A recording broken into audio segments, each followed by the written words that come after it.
I mean, I'll say that dude over there, Coach Minner and Coach Klingsell, they make amazing adjustments, and just all the other coaches under them make amazing adjustments as well. And we just lock into what we have to do and realize that the whole first half they've given us everything they got, and we have been messing up. So we just fix what we need to fix, and we just go out there and just attack with energy unknown to mankind. Hello, everybody. Welcome in on this Thursday, the Maize and Blue Reviews. Good afternoon, Michigan football. All right, there was Michigan defensive lineman Mike Morris talking about Michigan and their halftime adjustments this year. And if you've been following Michigan football, you know that that's part of their story this year. They've been great coming out in the second half, not just on defense, but on offense as well. We're pleased to bring in part of the Maize and Blue Review, Lucas Reimink. You may be familiar with his work in a variety of ways, sharpening the edge during the year on Fridays where we pick games. We're going to do that. Spoiler coming up. And also for those of you that are subscribers, hopefully all of you, if you're not, you will. We'll tell you how to do that coming up as well. But the very popular feature of the Chalk Talk, which Lucas runs, which is very informative, educational, entertaining. I mean, all those things. Lucas, how you doing? Doing well, yeah. The next one I'm working on is Jair Hill. I got started to get into the film earlier this week. It's not quite done yet, but that'll be out hopefully in the next day or two. So that was a fun one to do. I'm excited for people to talk about him. He's a big addition on signing day there. So does he remind you at all of Will Johnson, Sauce Gardner? You know, kind of a hybrid of those guys. There are some similarities there in terms of like the ball skills. I think, you know, obviously Will Johnson had a great freshman season. I think they're kind of different in how they go about playing the cornerback position. Jair is more of like a speed-based guy, can flip his hips, turn and run. Will's a little bit bigger, more physical. So they do things differently, but they're both very high caliber players. Excited to just watch both of them hopefully suit up for a couple years for the Maize and Blue. So it'll be a good tandem duo down the line. Yeah, I could, you know what? I'm picturing it. It's the first time that I'd ever have pictured Will Johnson over there on one side and Jair Hill on the other. So yeah, all right. I look forward to doing that. We got a lot. It's happening. I mean, here we are. We've been sitting around and waiting and biding our time. I was telling everybody to be patient, and then yesterday I'm like, I don't have any patience. I'm ready, and you know, here we are, and it is going down. So it's as exciting as it could get, Lucas. I just want to let everybody know what we are specifically talking about. And for that, I've got a menu, and we will get to 3 keys. And we ask you, all of you folks out there that are watching or listening to this live, and you have an idea about a key to the game coming up on Saturday, go ahead. Or if you have a question, you have a comment, you can put those up. We'll consider them. We'll put it up on the screen and we'll read it and we will talk about it. But if you have some keys to beating TCU, we could probably come up with 20, but we've narrowed it down to 3 keys. You don't have to put 3. You just want to put 1 up there. You can. We will, as mentioned, pick the bowl games. We picked a bunch of them a couple weeks ago, and we've got 16 left. That includes Michigan and TCU. So we've got that coming up. Well, we will start with the latest news from the Fiesta Bowl in Tempe, Arizona, where Michigan is working out. And look, as you saw a little bit, they had some reporters that were at the first part of practice this week. So we saw some film as we sit here a little bit after 1:00 on this Thursday. I counted it up. We're about 51 hours away from kickoff. So it's pretty close. I don't know Thursday how much they hit. I know on Fridays generally a walk through. So I don't know, maybe a little light practicing today. You have any guesses on what you think they'll be doing today in preparation for Saturday? Yeah, I mean, you're kind of right there. At least when I was there working for the team, they kind of do like a shells practice. So shoulder pads, helmet, no football pants. So there's no full on tackle. They kind of wrap up, you know, it is sort of like a glorified walkthrough is kind of what the coaches refer to it as. That's probably what they do today, if I had to guess. Yeah, like their game plan is in. They know how they want to attack. The things that they're focusing on defensively, whatever their keys or their reminders, those would be the things that they might walk around in today and, just emphasize those again. But I don't think today, like Jesse Minter is going to be like, all right, so we're going to run this different umbrella coverage or something. It's in. They're just the final preparations, to be honest. Yep, dotting the I's, crossing the T's. That's what Thursday and Friday are for. There you go. Well, we have, before we get to our keys, we do have some breaking news, and I have a breaking news sounder. And it comes from the world of the Big Ten, and it happened this morning, just a little while ago. Kevin Warren, you're familiar with his work, the commissioner of the Big Ten. He's been at that post for a few years. He took over for Jim Delaney, who was there for 1,000 years. Kevin Warren's been there for a couple of years. He has emerged, according to Pete Thamel from ESPN, as the leader to take over the Chicago Bears as president and CEO. And he's had an in-person interview. And it feels like, just reading that, we just looked at that right before we came on, that if you're Kevin Warren and you interviewed and you're a finalist and you've been, it sounds like he's getting this job, Lucas. Yeah, probably. It's hard to speculate without actually knowing, but it sounds like they kind of leak that stuff towards the end of the process typically. So I would guess that he gets that job. And really the only noteworthy thing, well, not the only, but the biggest noteworthy thing that he's done as Big Ten commissioner is he was kind of like the one who spearheaded the whole USC and UCLA, getting them to the Big Ten. That was kind of one of his big projects, one of his big tasks. So, and the TV deal, obviously, was another one. So he had a shorter stint than Jim Delaney, like you mentioned, but he did a lot. There's a lot that happened in the Big Ten over the last couple of years. So yeah, I would also add in that the pandemic struck there right when he was getting his feet wet, and he had to navigate that. Remember, he canceled the whole season, and then over the next couple of weeks, had to get back in there, and then he would put one schedule out, then he had to put another schedule out, and then it was pretty wild. It was wild for everyone. He navigated it, so he was able to get the Big Ten on the field. And somewhat, if he wouldn't have done that, I think people would not have looked at him the same. But he was able to do that, and I don't know how you give him credit. Like they came up and they certainly got a good deal. I didn't see anybody saying like, oh, that Big Ten deal, that media deal was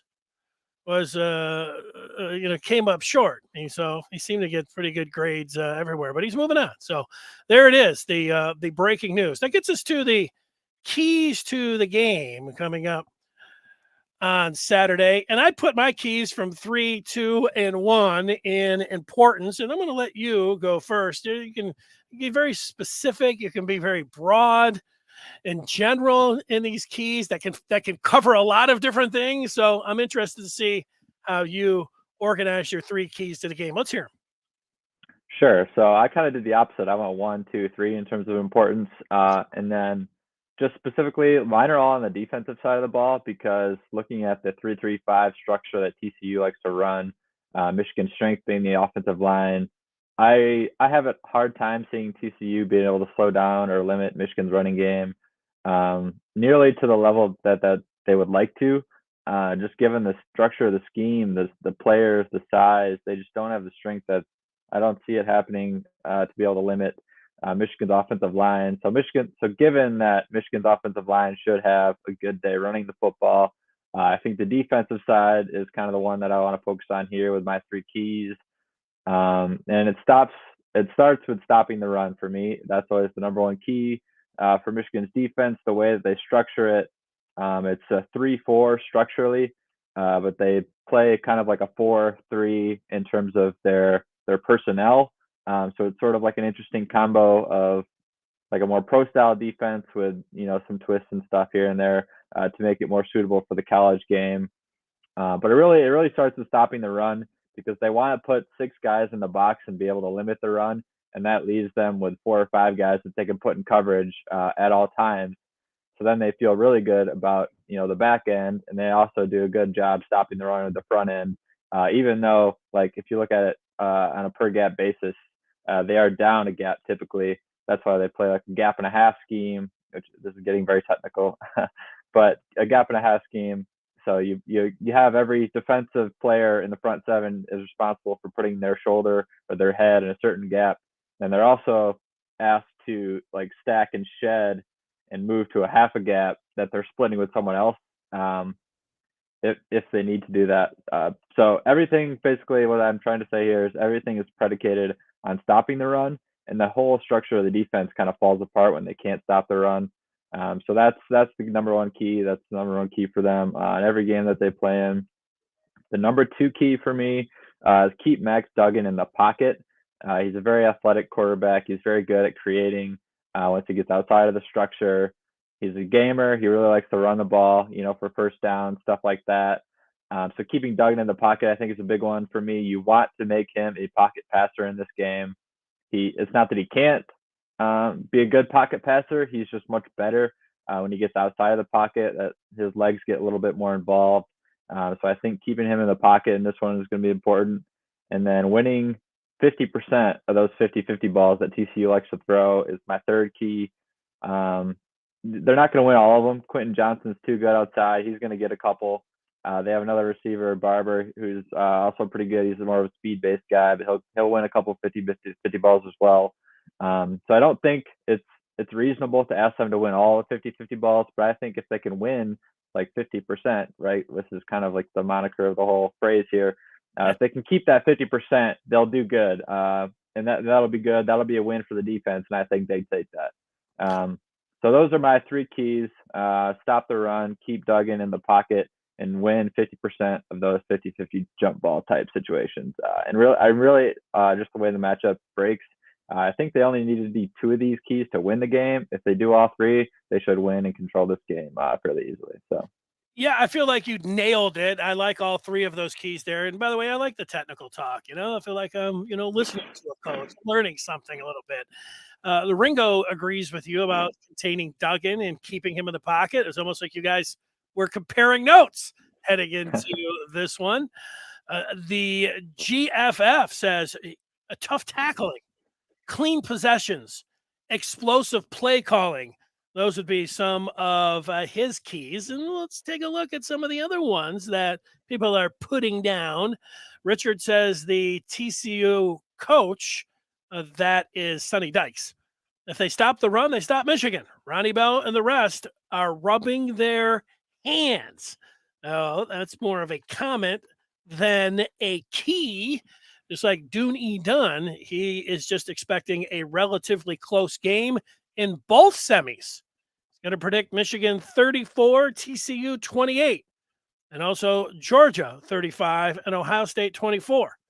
Well, you'd get a cover on one of those if we're playing the numbers. Mark says the keys are differential play, not expected. Key one, interior D-line play. Let's see. He's got another key. Key two, Michigan offensive line double teams on three-man fronts. Get to the linebacker level. And key three, no major miscues. On this one, Mark, I watched, I had Jim Scarcelli on for 3 consecutive Mondays, and he was putting tape up of TCU's game against Baylor twice. He was looking at Kansas State. And one thing, Michigan, the way that they pull their offensive linemen, almost every one of these guys, that's why they are the Joe Sharon Moore 2-time winners. These guys are athletic, they're big, they're strong, they're physical, and man, they can pull and they can get out and they can get to those linebackers. To me, that is one of the big keys, Lucas. Man, watching that, I have a hard time thinking that the TCU defense, which struggled against the run, struggled overall at defense, is going to be able to stop Michigan's offensive line when they pull and put a hat on them.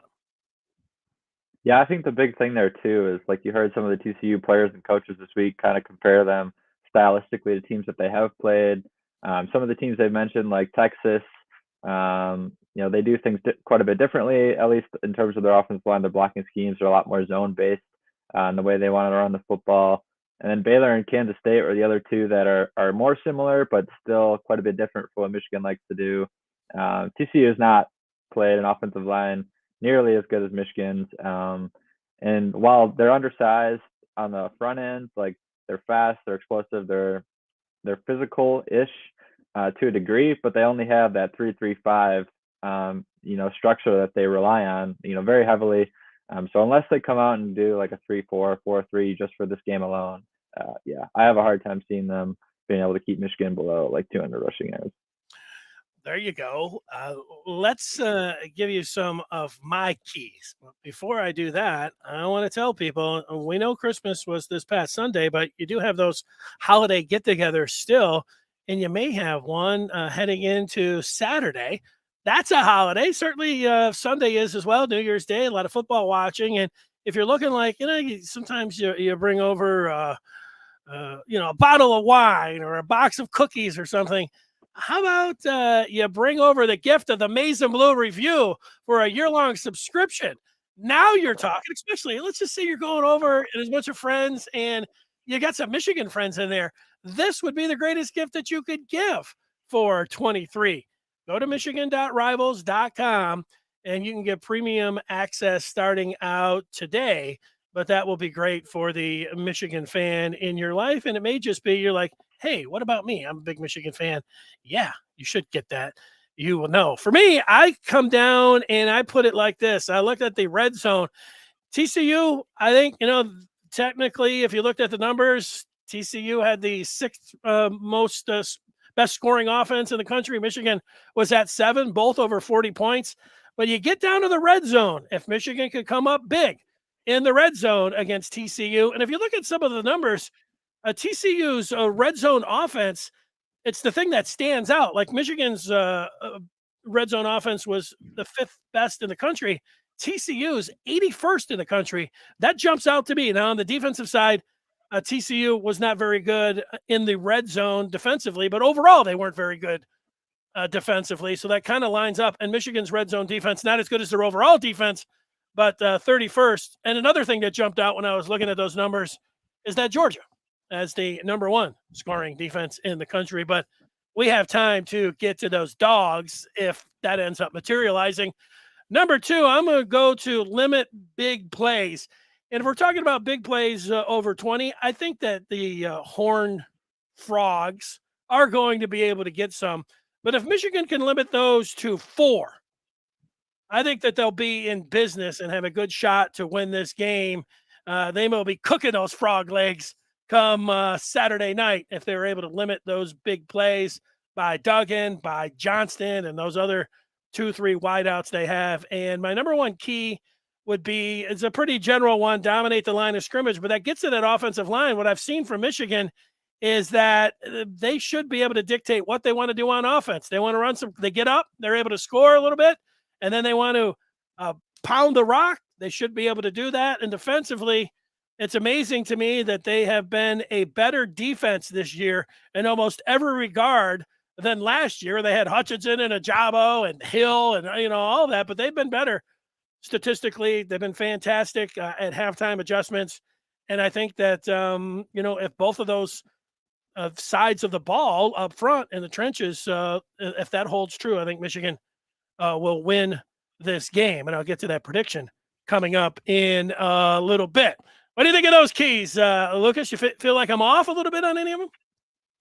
No, I think you're right on track. They're not too terribly far away from mine. Even though we talked about them a little bit differently, but they're similar-ish to mine. So I agree with you. I think the explosive play thing kind of goes off of their red zone percentage as well, because they do rely on so many explosive plays that their red zone percentage is going to suffer just based on how many explosive plays they do hit. It's far less important for them to be good in the red zone because they don't have to rely on that. Whereas the opposite is kind of true for Michigan. They don't typically generate as many explosive plays. So the red zone is more important for them. So makes sense. Mark is a lot of 3-3-5 talk and scheme talk on the chat. Mark saying it's going to be a key difference if TCU changes up their 3-3-5. Meanwhile, Michigan man Jason says if you're running a 3-3-5, they're going to make you pay. You put 8 in the box, and JJ's going to torch you through the air. That's the idea. Anyways, I think as we're talking about it, this could be key that Michigan's linebackers can hit Duggan harder than anyone this season. I would say that, that could be a factor if you're able to. He is somebody, when you talk about Duggan, he's not looking to slide. He's looking to lower his shoulders and, since he is the main cog. Every quarterback is, but he's one that is not looking to slide down, and I don't expect him to do that Saturday either. I think he's going to be like a Jalen Hurts, that he's going to be looking to run the ball, or Josh Allen. I mean, any of these guys that you see in the NFL, and a lot of those guys have been getting hurt, so that could be a factor as well. What do you think? Okay. Yeah, possibly. Yep. A couple more here, and then we'll get to our bowl picks, and you can pick along with us if you want. Let's see, but more 3-3-5 talk, 3-3-5. And Mark is right that I've got the Ohio State playing on repeat in the background on the small screen. That's right. I mean, I can't get enough of it. You just keep watching it. You put it on, you look over, and you're like, all right, key 3rd and 3. Watch out, because Michigan will have Mike Sanders still down there, and he'll come up with a big play. And I can almost get it where I can call the play-by-play as I just look at the screen, which is fun. What also is fun is what we have been doing all year long here on the Maize and Blue Review, and that is making picks on Fridays. And Lucas is doing a good job. As I was looking over the picks so far, we picked all the bowl games up to last night. Last night was a doozy. If I would have, Arkansas could have won that, should have in that game, and yet I liked Ole Miss as one of my best picks. I was doing pretty well, and then last night I really stubbed my toe. Lucas, how have you been doing in picking the bowls? Yeah, 10-8 so far on like official recommended picks or whatever. So not setting the world on fire, but over 500. So I'll take that every time. Hopefully, as these games, these ones in the second half are a little bit more exciting teams, I guess. So hopefully look to do a little bit better than that. But I will take anything over 500. So especially with bowl games, they're hard to predict. Yes, they are. I was talking to one of my friends. I was going to say he does. He considers himself a sharp, and I consider him just somebody that bets a lot. But I was telling him, like, oh, it's so difficult picking the games, and and he was like, no, this is where if you're sharp, you come in and you make it. When you hear everybody complaining, he was saying, I just laugh, because this is when you get to know the information. This is when you know who's out. This is when you know about the backups. This is where you make the money. And I was like, all right. And then I asked him what his picks were, and he was like, I'm one game over 500. Okay, that's pretty close from where you're at. But having said all that, hey, let's make some picks. And we start out with the Bad Boy Mowers Pinstripe Bowl. That's getting ready to take place at the top of the hour at Yankee Stadium. Maybe, they'll have Aaron Judge coming out there to throw out the first pitch or something like that. I don't know. Looks like he could play some football. I think surprising thing about this, Lucas, is that this game has the Big Ten's Minnesota Golden Gophers favored by 10.5 over Syracuse. How do you see it? Yeah, 10.5 is a lot of points for me. There's some uncertainty with the quarterback position for Minnesota.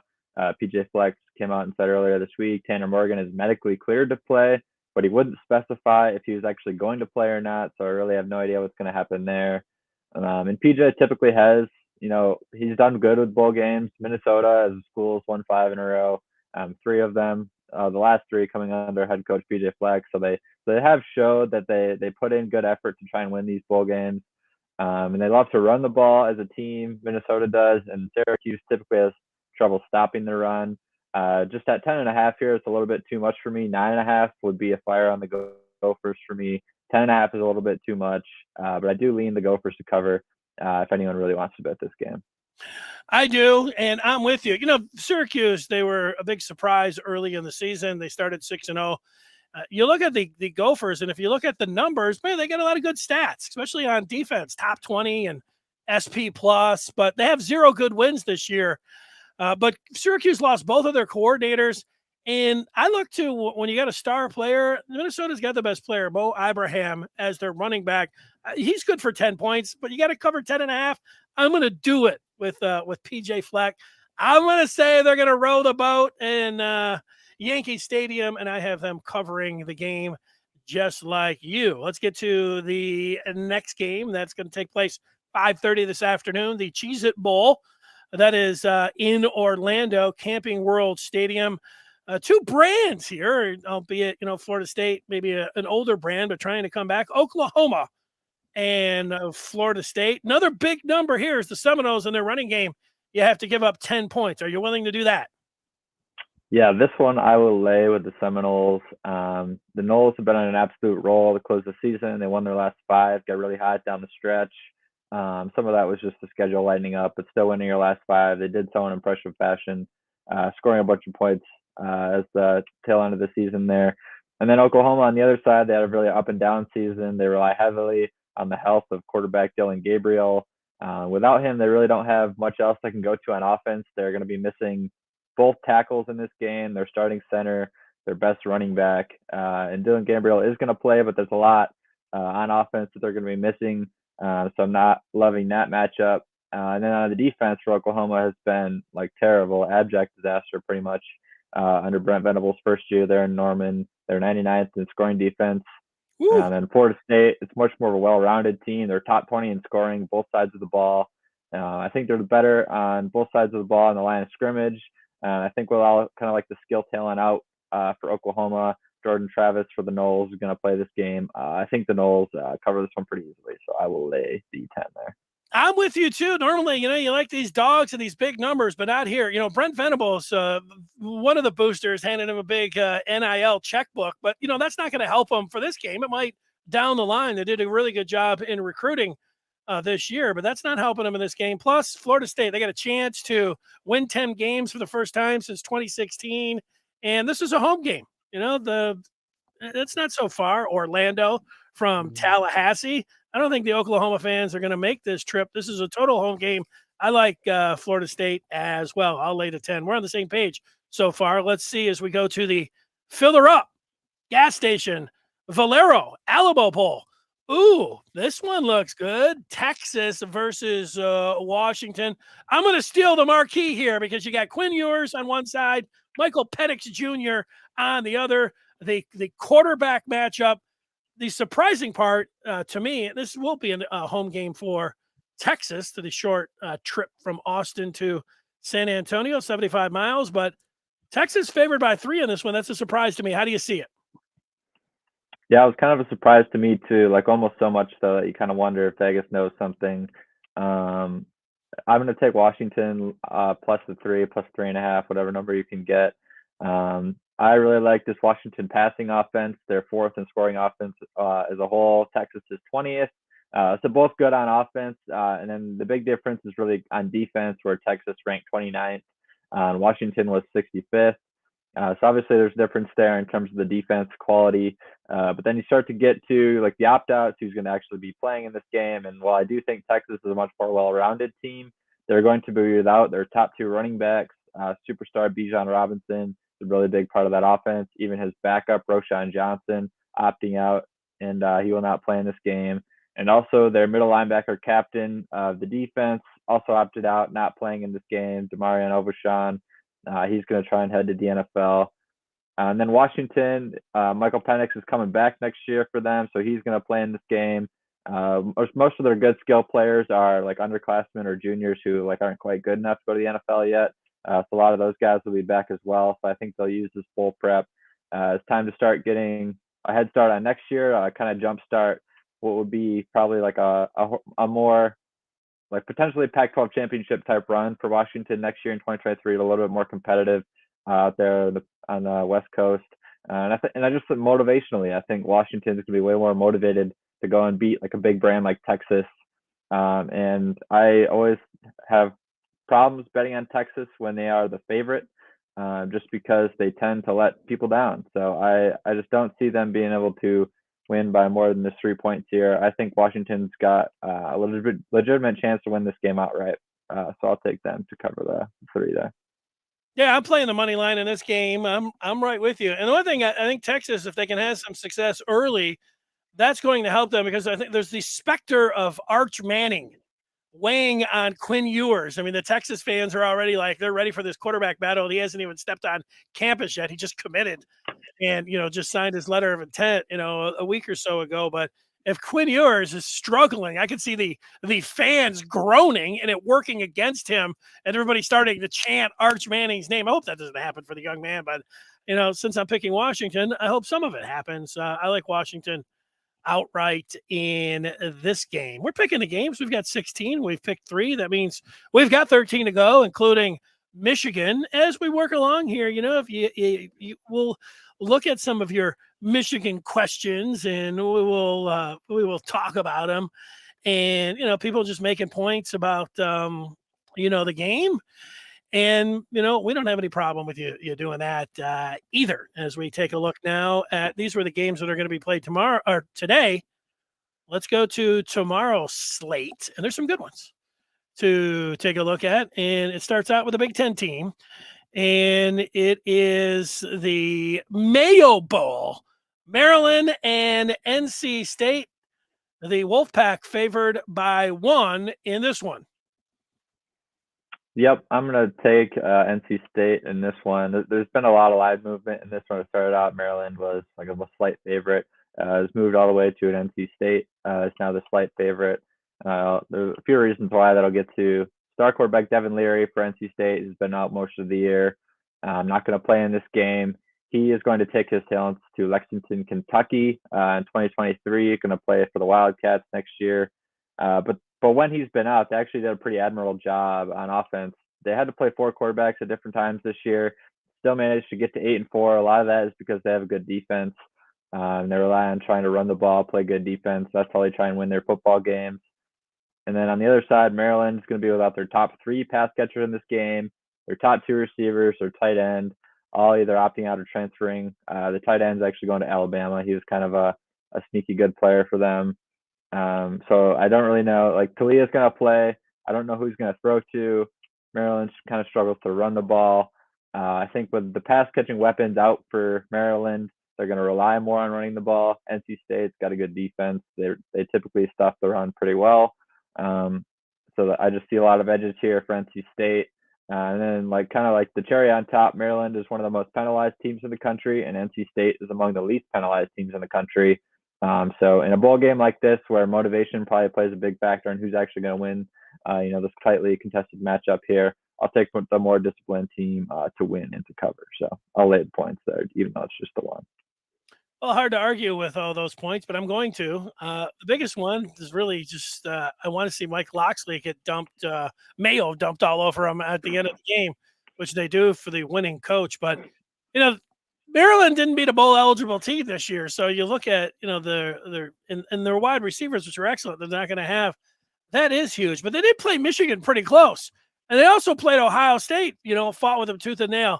And I think Talia is going to be the best player on the field. He can make things happen with his legs as well as his arm. And, it's such a close spread here. I am going to take the Terps to win the game. So we have finally found a game that we don't agree on. And, that's okay. Tomorrow, a game that's on CBS. Most of these games are on ESPN. Not this one. CBS, 2:00 tomorrow. The Tony the Tiger Sun Bowl, Pittsburgh, and UCLA will be featured in this one. I could just say that I'm going to pick against Pittsburgh, and it's a little bit of a bias here. I find that Pat Narduzzi to be loathsome, and he's my least favorite coach in all of college football. And so that's why I'm going to just out of hand pick against Pittsburgh. What about you? You have to lay 7 points if you like UCLA. Yeah, I would lay UCLA 7 here. In my notes, I actually had this take Pitt, but I've seen a bunch of opt-outs for Pitt that I wasn't aware of before. They actually have a really good front seven, part of why I liked Pitt. And my numbers have kind of liked Pitt all year. They've got a number of guys in that defensive front seven who are going to play in the NFL, be top 100 type picks in the NFL draft in the spring. It's kind of like a sneaky good front seven. And Narduzzi likes to play good quality defense, obviously. He doesn't really care about how many points they score. They just want to win the game, play good defense. And, they won 8 games. The ACC wasn't a great conference. It was still a pretty good year for them, considering what they had to work with on offense. But UCLA, as long as DTR and Zach Charbonnet play in this game, and it sounds like they are, they're really talented backfield duo. I'm kind of surprised that both of them are going to play because both of them have had injury issues down the stretch. But everything I've seen is that they're both going to play. So over the course of the game, I just don't see Pitt being able to keep up with all those guys that they're going to be missing on defense. I think there's a total of 7 guys on defense that either played a lot or are either transferring or opting out. So I think that's just going to be tough for them. Motivation, I think, is a bit of a factor here. With all those guys out, that you normally played with all year, like I wonder, do the other Pitt defensive players, like, do they really take that seriously? When they got Zach Charbonnet and DTR that they're trying to contain on the other side, I would take UCLA to cover here as long as those two play. Okay, I'm with you. Let's go to some of those other games tomorrow. These are some interesting ones as we head down to Jacksonville, Florida. The Gator Bowl, Tax Slayer Gator Bowl, Notre Dame, South Carolina. Notre Dame's moved to a 3.5-point favorite. Marcus Freeman, he didn't do well in last year's bowl game. He would do well to get this one. Those Notre Dame fans turn on you quick. How do you see Notre Dame in South Carolina? Yeah, I'm going to lay the points here with the Fighting Irish. A lot of reasons why. South Carolina's got all sorts of opt-outs, kind of like a sneaky amount of opt-outs that even though you don't really think South Carolina, you don't think pro talent necessarily, but they have a lot of opt-outs, a lot of transfers. They're going to be without their top 3 tight ends. So they're down to their 4th string tight end who's going to have to play the entire game, pretty much, their coach said. Their offensive coordinator left the same job at Nebraska, so I have questions about who's going to be calling the plays, who's running the offense, how does that look? And then Notre Dame, I just think is better in the trenches on both sides of the ball. I think they'll be able to have a decent amount of pressure on Sam Rattler all game long. With all those tight ends out for South Carolina, I think it's going to limit what they want to do offensively. I think Notre Dame will have a pretty easy time running on this South Carolina defense that hasn't been particularly good all year.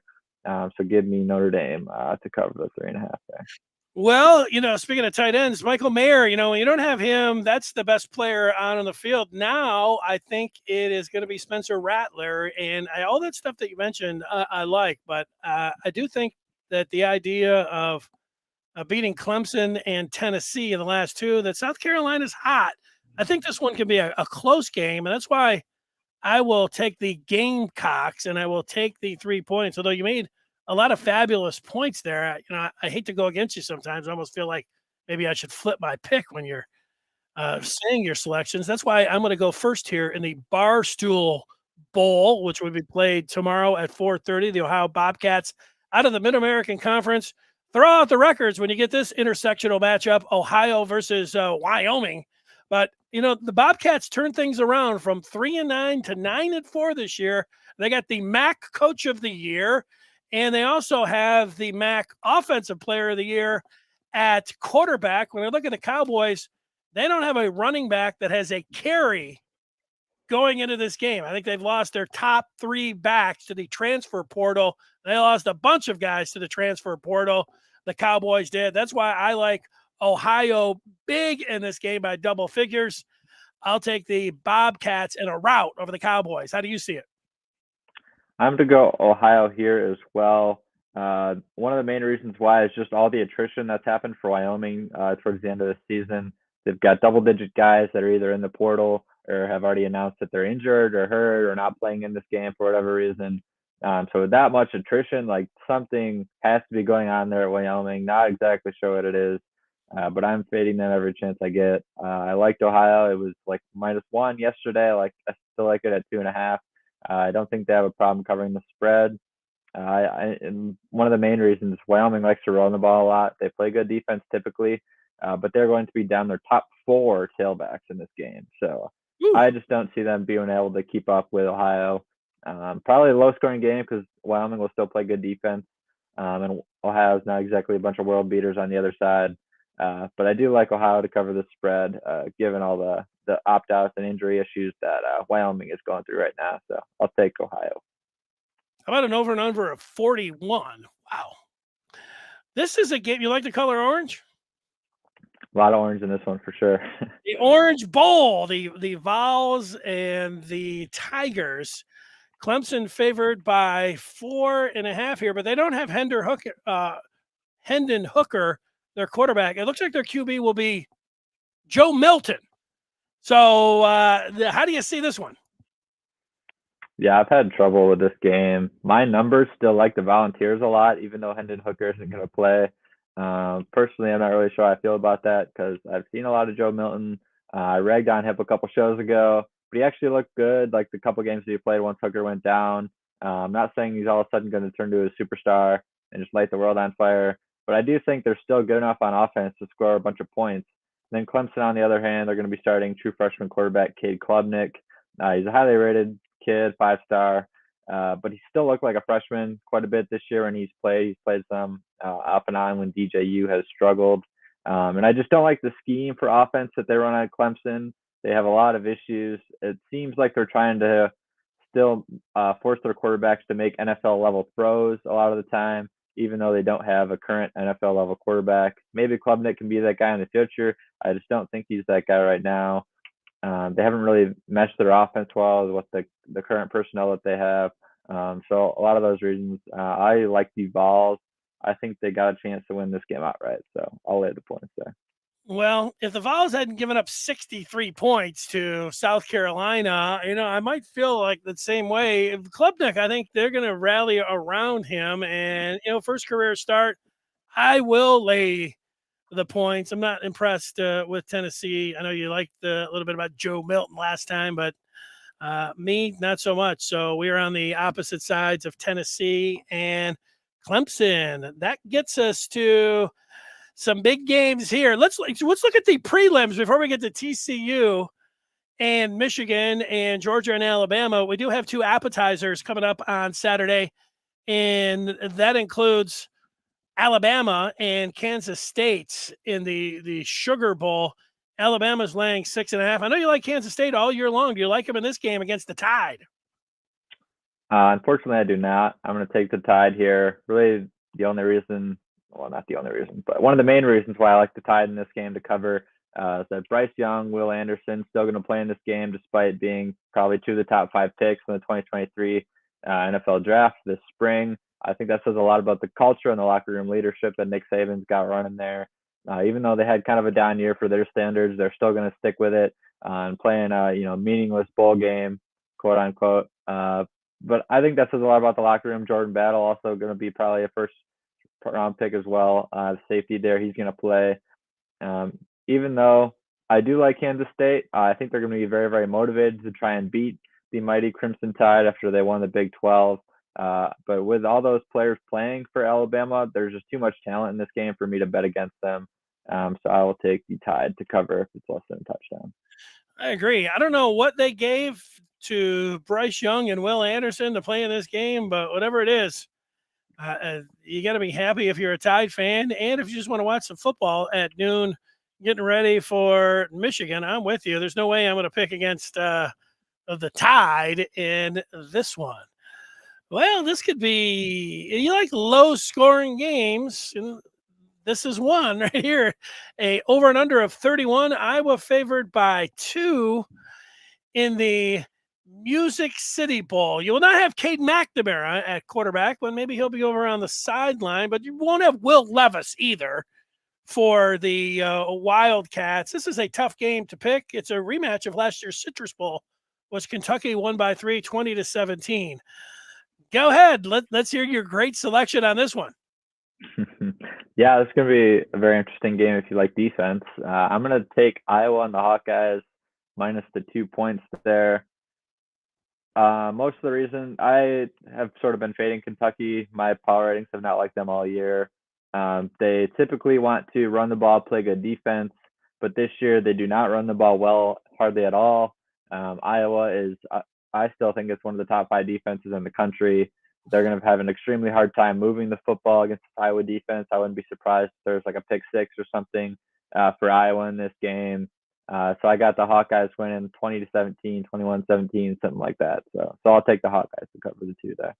Wow, big high score. Mark thinks it's going to be a 9-5 Kentucky. I have written down 13-10, so you think it's going to be a little higher scoring. But, the way it goes, I haven't quite figured it out. I'm going to ask you, you want to get some things done on Saturday because you've got Michigan and then you got Georgia and Alabama. And then after that, you might want to ring in the new year. So starting out at noon watching the games might sound like a good idea, but you're also going to be stuck for a long time watching games. So do you show up at halftime? What's your plan on Saturday? Have you thought about that yet?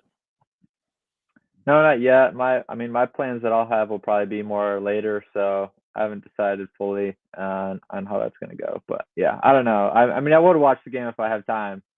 So I still think Iowa Kentucky is an interesting matchup, but I like watching defense, so I think that'll be a fun game. Okay, you like watching defense. There's nothing wrong with that. Well, will you see some defense in the Fiesta Bowl? Michigan taking on TCU, Glendale, Arizona, 4 o'clock. And we've been talking about this one for an awful long time. Tell me again now, you could put this one into words on how you see Michigan and TCU coming up on Saturday. Yeah, so like for official betting recommendations, since I we're covering right now, I will start with the over. I talked about it a little bit earlier. I see a really hard time having TCU slow down Michigan's run game. I think they're being able to score a lot of points. I would expect them to get to low 40s is kind of what I'm thinking. They'll be able to get to hit a couple plays here and there. I think they'll get to 40 by the end of the game. And I think TCU is just too good offensively. They might not score 30, but I think they'll at least score in the mid to low 20s. So I like that over the 58 there. I think this game is played out somewhere in the 60s in terms of the total here. And I think when it comes to the spread, I just think Michigan's going to have a very similar game plan to what they did against the Buckeyes. And that potent offense, I think they're going to stay back, try and keep everything in front of them, force TCU to go on these 8, 9, 10 play drives, and they want to punch into the end zone. Michigan's offensive line, I think they're going to do work in this game. Not only does TCU run that 3-3-5, but they're also undersized. I just think over the course of 4 quarters, Michigan's offensive line will be able to roll through that TCU front 7. I think Michigan will stay hot here, advance to the national title game. I think they'll cover the 7.5 as well. All right. Well, that is, I think, music to a lot of people's ears out there, listening to you. Didn't want to hear you say, oh, I really think you like the upset here. So that's good that you don't. I just got a text from Jim Scarcelli. His pick is right on the 58, 34-24. He has Michigan winning the game. I've looked at this one a number of times. For a couple of days in a row, I was just sitting there at 42 for the total points for Michigan. I've come down a little bit. I think this game will be Michigan 38, TCU 29. So I'm with you. I like the over, and I will lay the 7.5. I looked back at the previous 8 years since the college football playoff expanded to 4. And so you have 16 games to look at. Only 3 of those games have been 1-score games. And 81% of the times it's been a double-digit rout.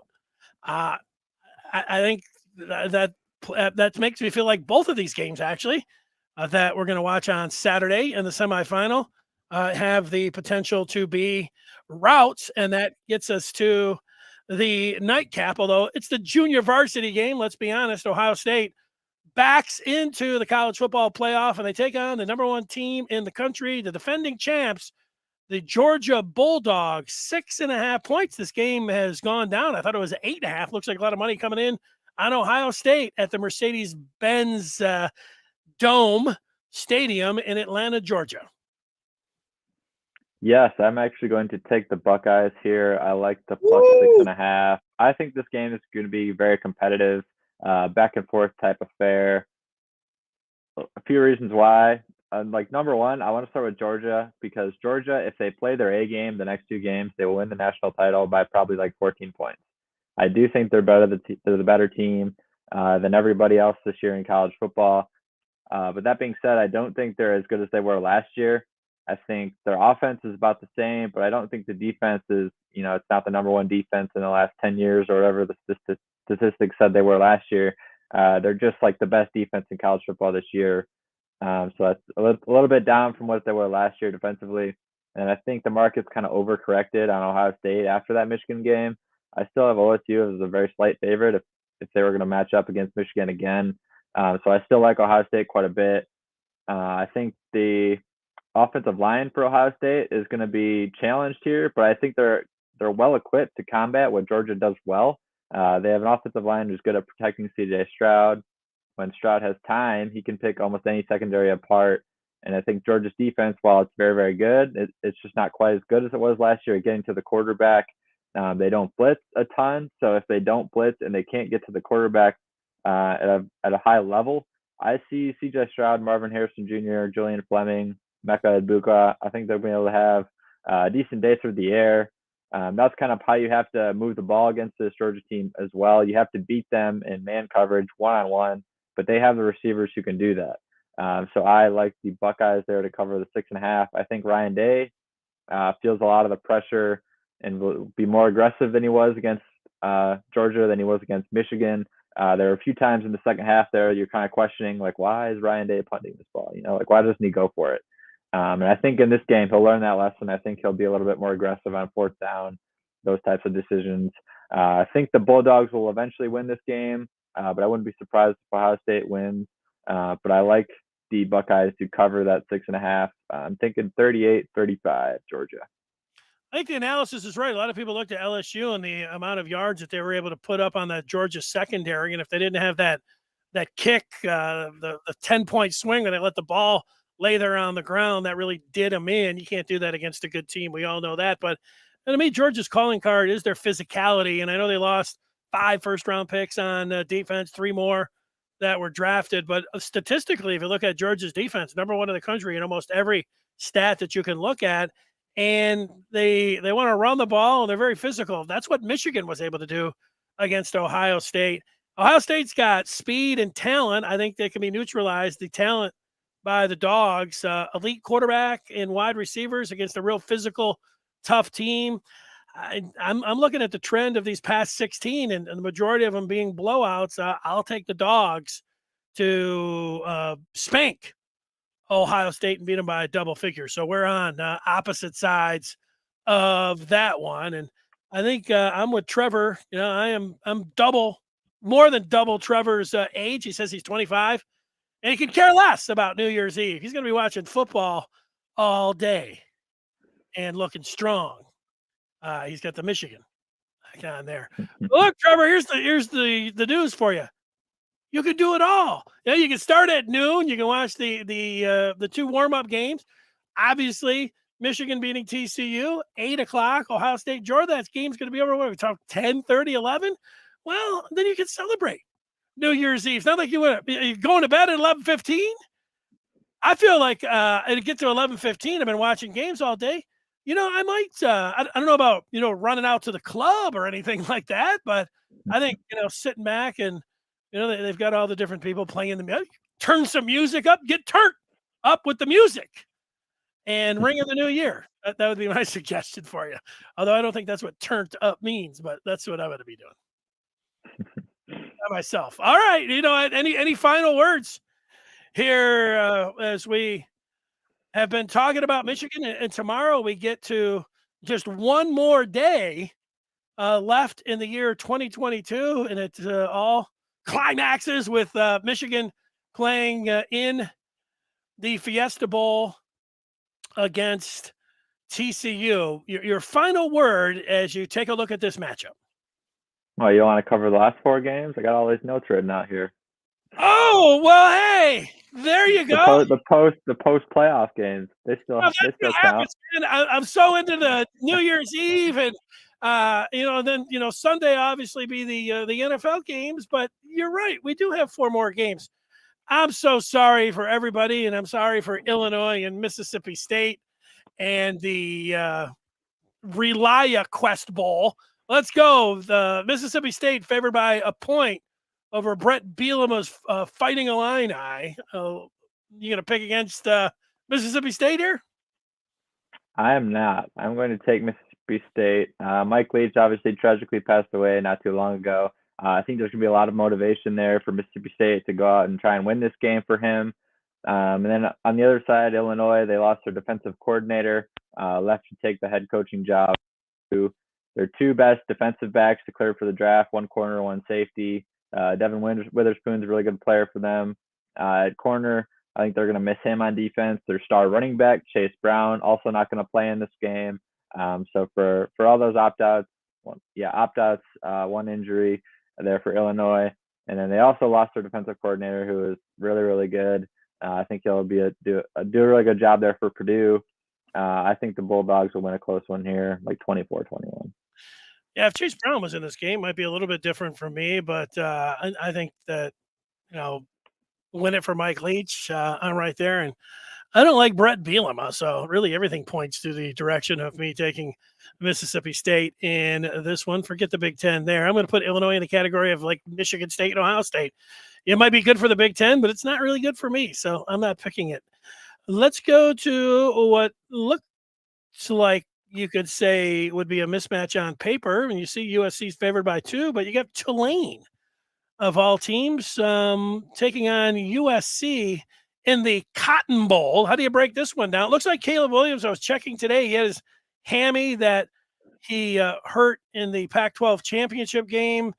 He is being called probable right now for this game, if that affects your decision at all. I mean, it does a little bit because part of the basis that I'm going to pick what I'm going to pick is Caleb Williams playing, sort of bake that in. My favorite over-under, the favorite total of the bowl season is the over 62 here. Tulane's really good at running the football. That's the hallmark of their offense. USC, they haven't shown much penchant for tackling on defense all season long. I don't see the motivation there for USC to be able to, like, all of a sudden, after struggling with tackling all year, they're all of a sudden gonna bow up and really defend this run game for Tulane well. I just don't see that happening. Caleb Williams is just so good on offense. Even though some of his top weapons out at wide receiver and running back aren't going to be able to play in this game because of opting out and transfers as well.